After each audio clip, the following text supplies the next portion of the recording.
Good morning, church. I would be amiss if I didn't reflect on the historical event of yesterday. For those younger people in the congregation, it's something our country has not seen for over 40 years. And I just would appreciate lifting our country up in prayer. I don't care what side of the political spectrum you're on, it doesn't matter. We're all children of God. Please pray for those that were injured, their families. Pray for the one that was killed, their family. Just lift that whole situation up in prayer. And I pray that our country turns to God. That's all I can do. Just wanted to mention a couple things. Those involved with children's ministry and those that would like to be. There's going to be a meeting next Sunday, immediately following church. Looks like they're going to be planning a lot of family events and maybe some fall events. So if you're interested in coming out, being a part of that, please do. We need the help, we need the hands, and the children are very, very worth it. It's a awesome ministry to be a part of. There's going to be a back-to-school bingo on Sunday, August the 4th. Donations will be accepted. I don't think there's a box up here yet, but I think there will be. You can drop off school supplies and such in the box, and everyone is welcome. There's going to be a light lunch provided after church that Sunday for the bingo. And I know Joni had said something last week, just for those who weren't here, there's going to be a women's camping trip September 14th and 15th at Martineck Park in Denton. Sign up needs to be completed by August 25th, and there's a clipboard in the hallway. And if you have any questions about the camping trip, please see Joni Parks.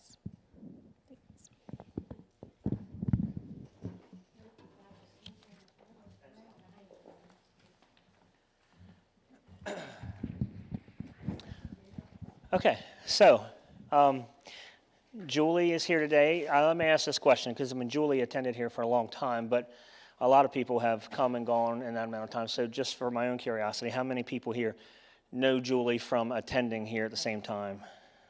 Okay, so I would say half-ish. And then Julie's been here, I'm thinking, at least twice to talk about Harriet's house. Is that the right number, or did I miss one? Okay, so how many have heard Julie speak about Harriet's house before? That's about the same amount. So, okay. So, Julie's back today to give us an update and talk about whatever God's placed on her heart. I think I don't really want to say anything about it, because you're getting ready to say anything about it, and what I say could be wrong, because that's how I do. But I do think, so Julie lives here in Cambridge, and this is a ministry that does a lot for people here in Cambridge. And while most or half of us know about it and know what's going on, I think it's important to keep up to date with what's going on and to keep it in the forefronts of our mind, because it's so easy for things that we get used to just sit on a back burner and not be something that we think about or interact with much. So looking forward to hearing you speak today, and without any further ado, come on up. Thank you. Good morning. So coming here is like coming home. You know, this will always be my home church. This is where I feel like I grew the most. When I was first started going to church, we raised our family. Our boys came here. So it's good to be back. So thank you. So while I attended here, I did get the call to go into ministry. And how many of you have been in ministry? Raise your hands. Okay. So if you've been in ministry, you know that it is a challenge. When you answer the call to God, it is something that in the beginning, you read the Bible verses, it says, consider the cost. How can you consider something you have no idea? Like if you're going to build a house, you can get estimates, you can, see what maybe the cost will be, but add 1,000, 100,000 to that usually. So when you consider like being called into the ministry, you have no idea what the cost is going to be. You have no idea that you basically put a target on your back because the enemy doesn't want you to fulfill your call. So those of you who have been called and you haven't said yes, that's probably why. Because you're usually fearful, you're thinking, what are the consequences of that going to be? And maybe you're not, because I didn't. I was just like, let's go, show me how. I wanted to learn as much as I could and to try to pursue what God had put on my heart, which the call in itself was not an easy call. So the call that I received was to help women who had been a part of human trafficking. So if you think about that whole thing, I didn't really think about what was going to be involved with the warfare, the battle, not only to try to get us off track, but to have for the women, what they're coming out of. Because we're basically going into the pits of hell and pulling women out and helping them to have a different life than what they had. So the call to serve, if you look at James 1:27, I'm sure we've read this and thought, there's so many ways that you could help the orphans and the widows. So pure and genuine religion in the sight of God the Father means caring for the orphans and widows in their distress and refusing to let the world corrupt you. So who are the orphans and the widows? It's anyone who doesn't have a provider or a protector. Do you know anybody like that in your life? So the orphan and the widow can be expounded to so many people who do foster care. They're helping children that don't have a provider and a protector. But there's so many different organizations and ministries that can fit that. So with Harriett's House, our mission and vision is to combat human trafficking in all forms and to bring freedom and healing to women who've been sexually exploited. We do this through raising awareness, educating communities, and providing long-term restorative care. So a lot of the beginning of us was going out into churches and speaking, going to different organizations and sharing about this issue, trying to get the public aware. Now today, there are other organizations that are doing this work as well, like For All Seasons. They have a regional navigator who goes to a lot of the places. She's done a lot of presentations here in Dorchester County to bring awareness and education about this issue. So it is not an issue that is as easily hidden any longer as far as the community knows. I'm sure you've heard about it, right? How many of you have heard about human trafficking? Most of the room. So those of you who haven't, you're probably not on social media or something. So we're helping women who are dysregulated. They come to us, they're in distress. They usually lack social skills. They could have complex trauma, and they need structure and stabilization. Do you know anybody like that on the general? But think about when human trafficking is involved, it kind of compounds all of that. So our residential program, we offer comprehensive care, physically, emotionally, educationally, and spiritually. We can serve up to 4 residents for 18 months. We are in an undisclosed location. We teach life skills and relationship skills, continuing education. So if she hasn't received her GED, we'll help her to get connected with resources that can help her to do that. If she has and she wants to have continuing education going back to college, learning a new skill, then we'll help with that as well. Job readiness and joining the workforce, and helping them to have a path to independence. You're doing a great job up there. Usually I have to be like, next. So some statistics. We've been open for residential care since October 2022. And now these statistics are from July to June of 2024 because that's our grant cycle. So we just pulled some information from the grants that we had received. So from July 1st, 2023 to June 30th, 2024, we served 6 women at an average of 45.5 days per woman. And for each woman, we provided an average of 136 and a half, how we get a half a meal, 45.5 nights in a safe place. So think about somebody coming out of exploitation. And having a place to sleep every night where you're safe is important. 227.5 instances free of exploitation. So if people think, well, that's not really a long time for them to be in your care. But if you add it up in these ways, then you can see the impact. 45.5 days free of drugs and alcohol. So that's really important, right? So while in our care, each woman has access to medical, dental, vision, mental health and case management services, showers, clean laundry, recovery, relapse prevention, and they receive 60 hours of curriculum. So what that curriculum includes is helping them to learn their life skills, relationship skills, how to manage conflict healthily. So it encompasses a lot of things. So like I said in the beginning, it is a spiritual battle. So I'm going to delve into that just a little bit more. Stay on spiritual battle. So with the spiritual battle, I want you to think about, in the Bible, one of the followers of Jesus was Mary Magdalene. How many of you have watched The Chosen, the series that talks about the life of Jesus? It's really good. It's a good series. Now, some people say it's not 100% biblical, but how can you be? You have to expound on those characters if you want to make it interesting, because there's a lot that's not said in the Bible. So with Mary, she was one that followed Jesus. She was so close to him. She loved him. She was mentioned a lot of times in the Bible. But when she first met Jesus, she was demon-possessed. And he cast out 7 demons from Mary. If you watch that first episode of The Chosen, and if not, go home and get it pulled up and watch it, it shows her experience with him, where she was in a really dark place. She was broken. She needed somebody to help her, and he was the answer. And in our care, he is the answer. We have so many women coming in that are broken and battered and beaten up by life. And some of them are demon-possessed.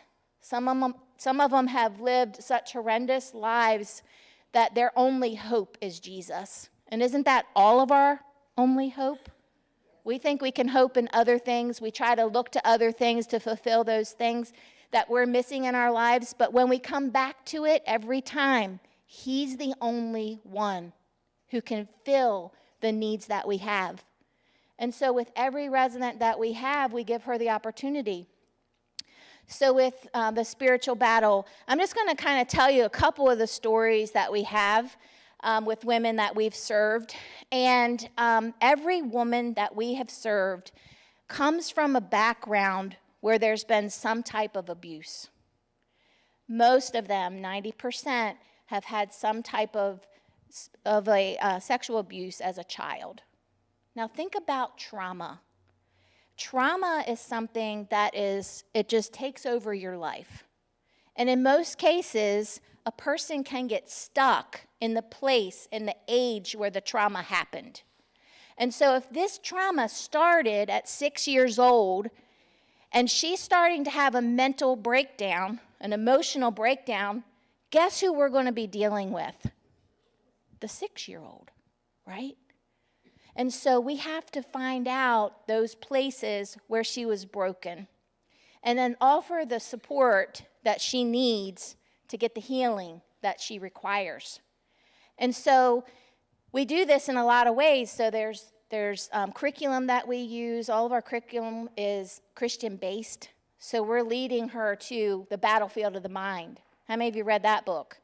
It's a good one, because it helps us to understand that it's here where the battle is won and where it's lost.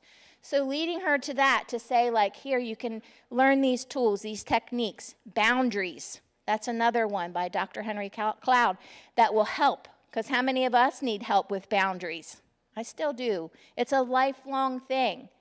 So we lead them with the curriculum that will help them to be solid in their faith, to learn to trust Jesus, to be able to get the healing in the places that they need it, and to grow from there. One of the women that we served, she had an encounter with the occult. Now, when you hear about the occult, most people don't have an education on what that means. I didn't. This job has educated me more than I ever thought that I would be educated in areas that I never realized that I needed to know about. So when you hear about the occult, you might be a surface level thing, but that is such a deep, deep work that the occult members do to take over that person. They fracture and fragment them and their personalities into many different personalities so that they can control them. So in the course of this last year, we were introduced to an organization that can help with that. So there's a specialized person who can meet with women who've been involved with the occult to help them to receive the care that they need. So we've been able to open up different doors that were getting them the help that they needed in areas that we didn't have an expertise. We help them get connected with therapy. So once a week, they're going to a trauma-informed therapist who is also a Christian, who also has experience with DID, which is the different personalities that are fractured, and also SRA, which is satanic ritual abuse, which is something that is used in a lot of times for these women to be controlled.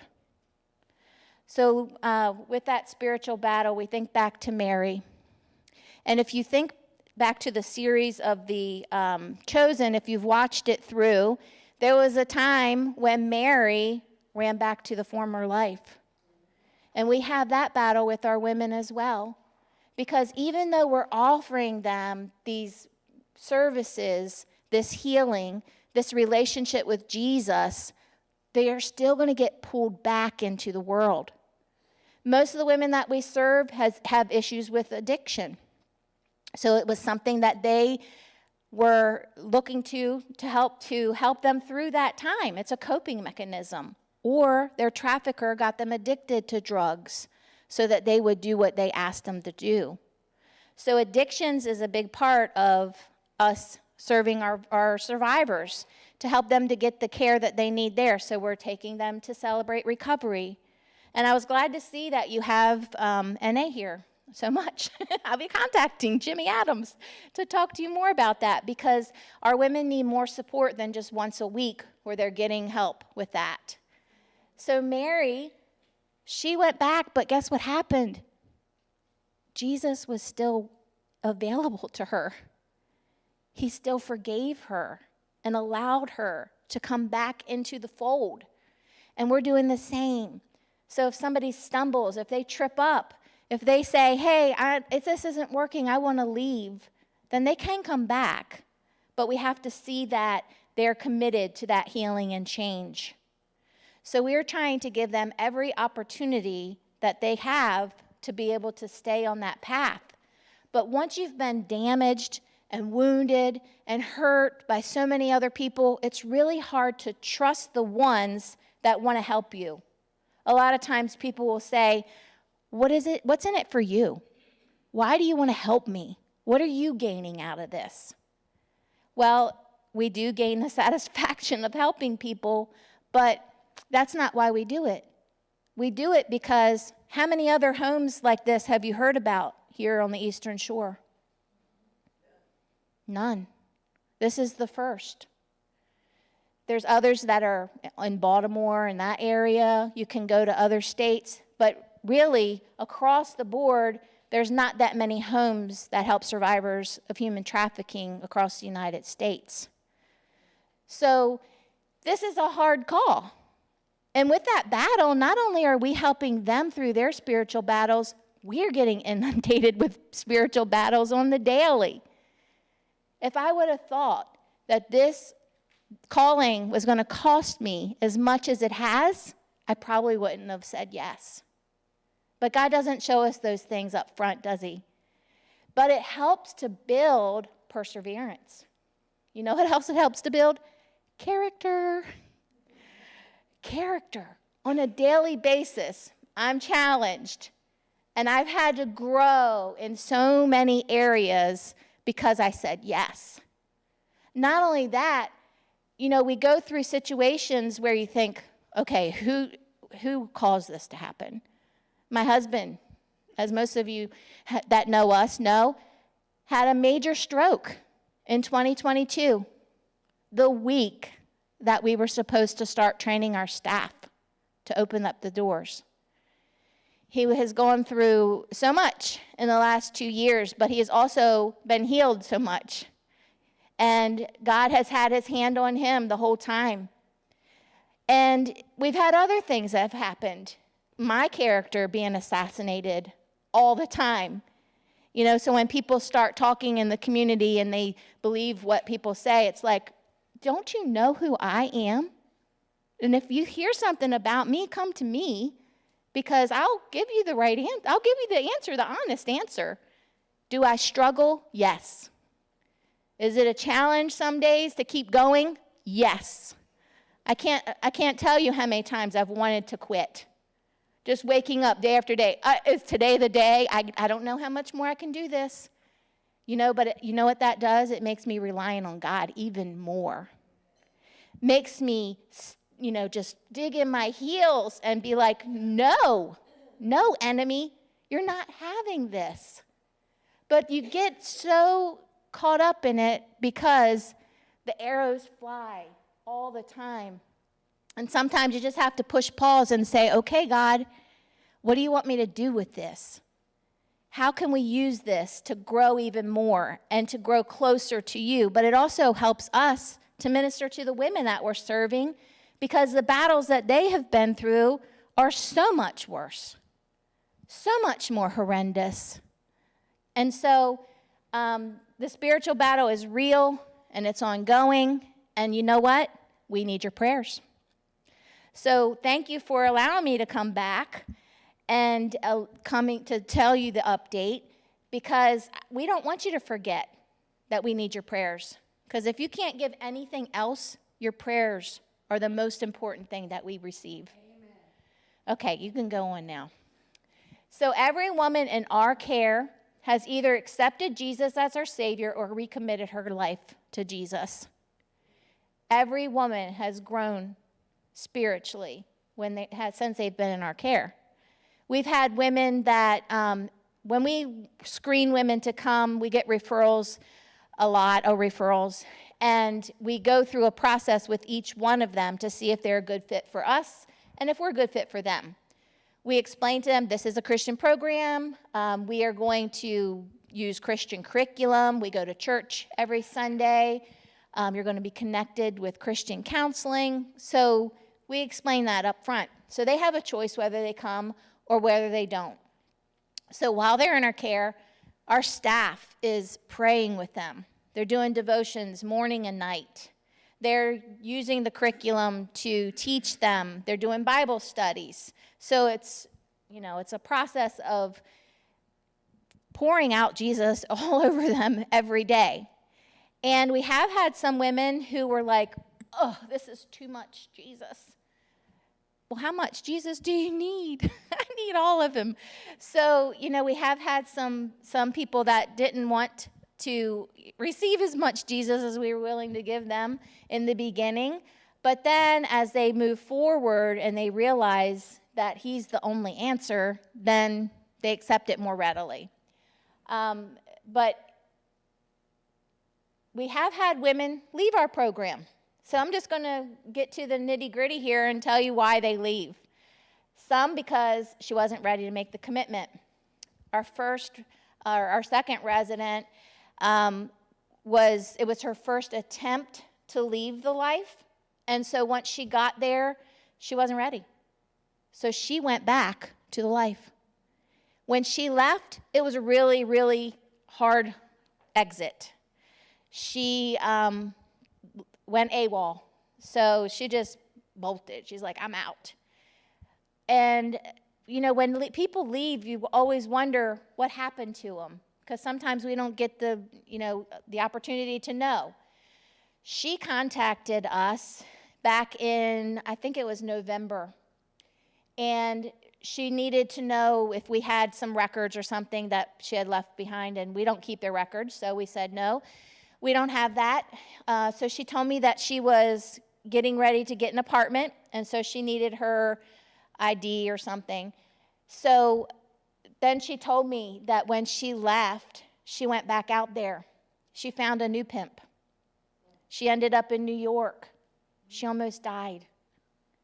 The people that were working for him beat her so badly that she barely got away. But she said, I want you to know the love that you showed while I was there was what kept me going. You showed me Jesus. And I knew that if I needed help, all I needed to do was call out on him. And so that's what she did. And then a few months later, she sent me a text and just saying, how much she appreciated. She named people's names that worked for us and said, they showed me love. And that's what I really needed. I'm doing really good now. I just want to thank you for showing me that kind of love. She was only with us 30 days. But every day that she was there, we were planting those seeds. We got to do our part, right? We might not be the ones that plant it, but we could be the one that waters it. We could be the one that nurtures. We could be the one that helps them to continue on the path, and then you'll see the fruit. So we saw that fruit. Another one left because she was wanting to work sooner than our program allowed. So in our program, you can go back to work, but you have to be there 6 months before.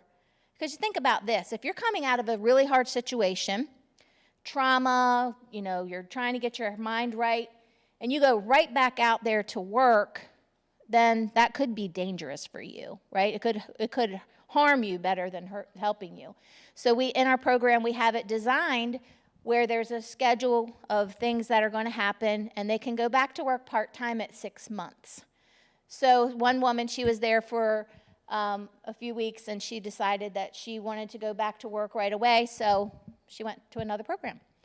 She broke confidentiality of the other residents. So we do have rules where, when we employ people, there's a confidentiality thing that they signed, but also for our residents, they have to sign one to keep each other's stuff confidential, because we don't want, going out into, maybe you're going to an NA meeting and you start sharing all about the other people, like that's not good. So we have to keep some things really tight, and confidentiality is one of those. She needed a different type of programming, or she had medical issues that were beyond our ability to provide care. And we had staffing issues that needed to be addressed, so we needed to take care of that before we could continue to care for the residents. So we had pushed pause for a few months so that we could look at our whole entire program and see what's working, what isn't. And so we've had to go through the process of hiring all new staff and training them and getting them prepared to take new residents. So you can go to the next one. So how we responded to all of that was that we improved the structure of the program to allow for more freedom. One of the things we were realizing was that it is a program, so there is a schedule. We are with them 24/7. And so we're building in opportunities as they go forward in the program to have more freedom where they can be without staff, because that's important too. We created an incentive program to reward the residents. So just for doing the things that we want them to know how to do. So coming on time to class, they're going to get credit for that. If they are involved with the curriculum, so not just sitting there and listening, but being involved with it.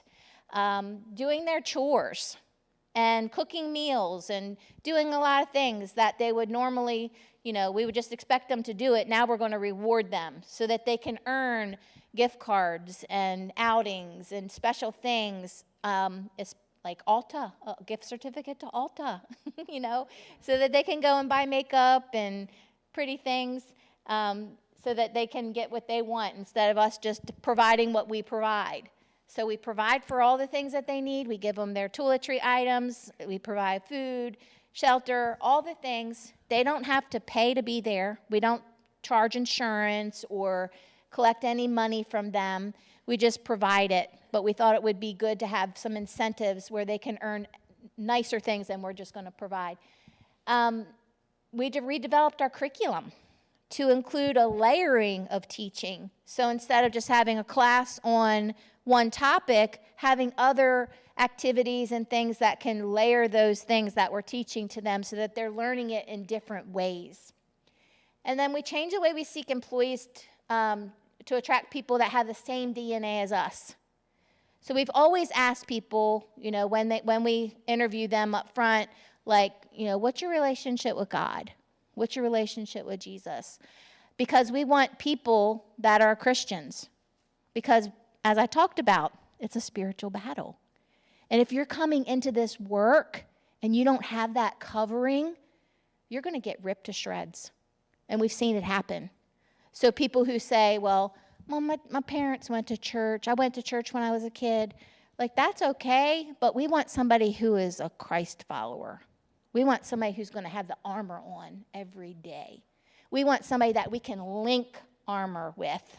We can link our shields and have that barrier go all the way across and around and up top and on the bottom, because it's important. Because if you don't have that arrow starts flying, you're a casualty. And we don't want to have that happen to people. Well, I don't want to be the reason why somebody is wounded because I didn't help them to understand why they needed that barrier of protection. And then we've worked really hard to train our staff more thoroughly, and not just, for surface level things, going deep into what is trauma. How is trauma affecting them? How is trauma going to affect you? How are you going to be triggered when her trauma comes up? What are things in your past that could cause you to be weak or open or get wounded? So training them more thoroughly and realizing that all in all, the battle is a spiritual battle, and we need to be equipped spiritually and properly, because if we're not, then he's taking us all out. Okay. So you can partner with us in many different ways. You can be a volunteer. There's so many ways that you could volunteer with us. How many of you have a skill that you could teach to others? You don't have to raise your hands. Think about it. Is there something you're passionate about that you would like to teach somebody else about? And we have somebody that's employed by us she loves using natural things. So she's going to do a class on teaching them how to use herbs, how to use essential oils, things like that, instead of just all the time using medications. How about cooking, sewing, crocheting, knitting, lead a Bible study? You could lead an art class, craft. There's many different ways that you could volunteer. Employment. As we were told from the very beginning, you're always going to be hiring. Like, what? I thought it was a joke. I thought, surely, you will find people that are committed and dedicated and, want to be a part of this, and they'll stay. Nope, doesn't happen. So we're always hiring, and we're actually hiring right now. We still have one position that is available, and it is for 3 to 11, Monday through Friday, 40 hours a week, and it is to work in the safe house. So if you're interested in that, you can talk to me later. Give financially. We're always fundraising. How many nonprofits do you know that aren't? So, if you look on social media, there's local nonprofits, and they're always fundraising. They always got another activity you can be a part of.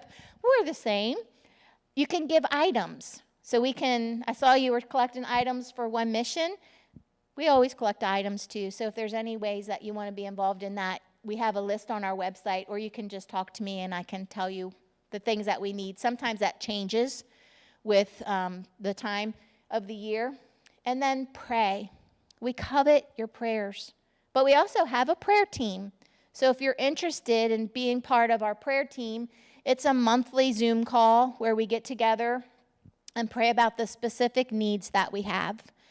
And our team also prays during the week. They're not just on once a month. We get prayer. We have prayer all the time. We have an event coming up. It is our Roaring 20s Gala.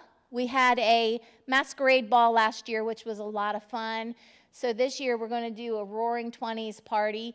It's going to be on Saturday, October the 5th at 6 p.m. at the East New Market Fire Hall. So if you're interested in either helping us plan it or attending, you can find that information.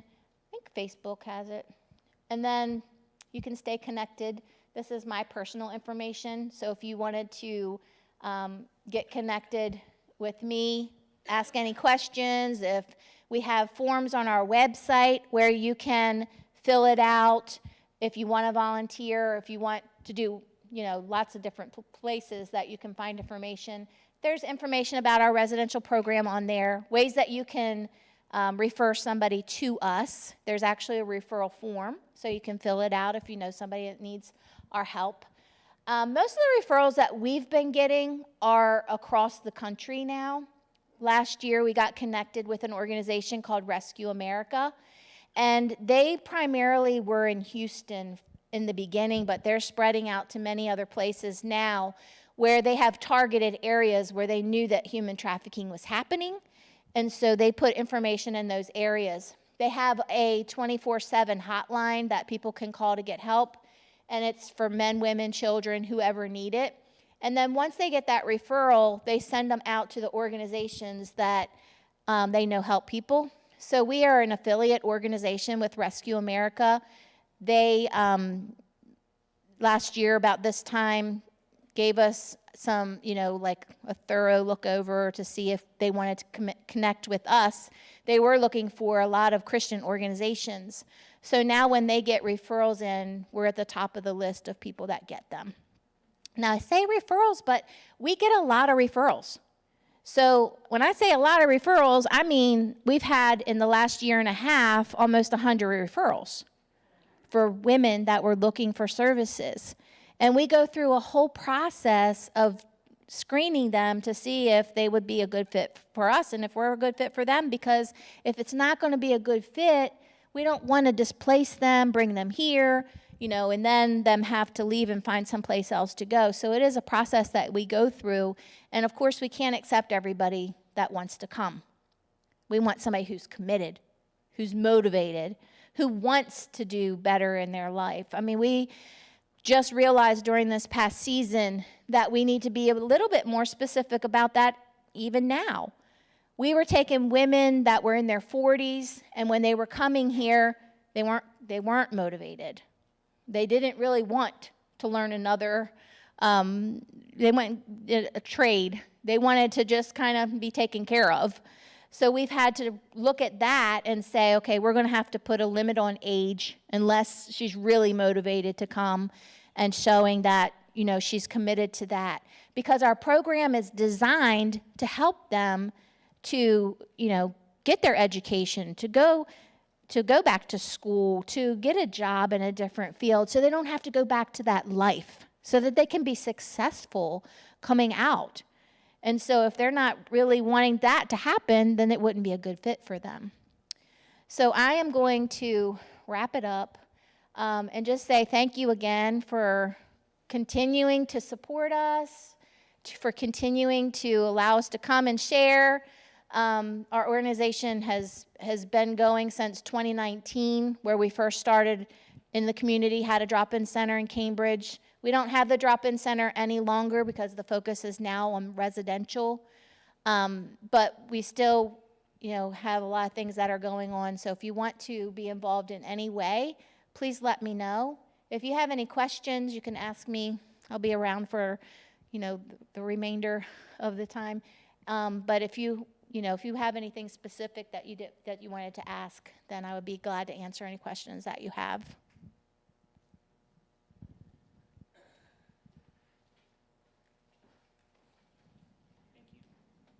Appreciate it. So, first of all, while I'm sitting there listening to you talk, thanks for doing hard stuff. I love animals. I'm so thankful for my vet, right? Wouldn't want to be a vet for nothing, because don't want to deal with trauma. Don't want to be the one who's responsible for, helping somebody through a situation, or same with a doctor, right? So how many are so thankful when you have a serious health issue, that you have somebody who was willing to put the time in and go to the school and take that responsibility on. And while we know ultimately God is the one who's doing the work and changing people's lives and is responsible, and same with our health too, ultimately. But so thankful for those doctors and those vets and those people who are willing to do that, and I'm thankful for you willing to stand up and fill a need in our community, no matter how localized that community is or how big you decide to go with that community, even taking referrals from all over the country. So thanks for that. It's not an easy thing. And so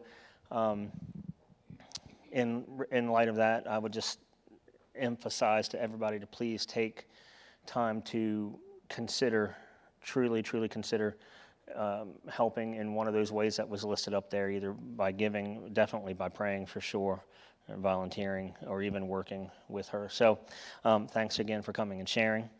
And I'll go ahead and we'll pray, and please take some time to talk to Julie afterwards and make some connections.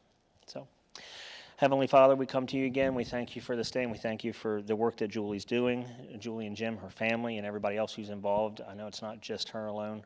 I thank you for what you're doing through them and their faithfulness. I ask you to protect them because she's right. You know, we all, as we do things for you, we have a target, or that target becomes even bigger.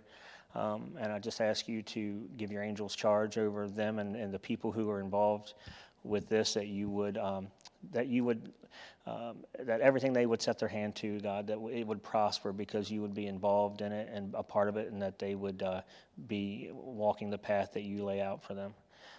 I ask you to put a burden on our hearts as a church family, as individuals, that we can't ignore, that you would show us what part you would have each one of us play in this, and that you would make it so real to us that it's not the type of thing that we just throw on a back burner somewhere and forget about. I would just ask you that real fruit would come out of this today from people coming and hearing what's going on, that you would move hearts of the people that you want to be involved with it.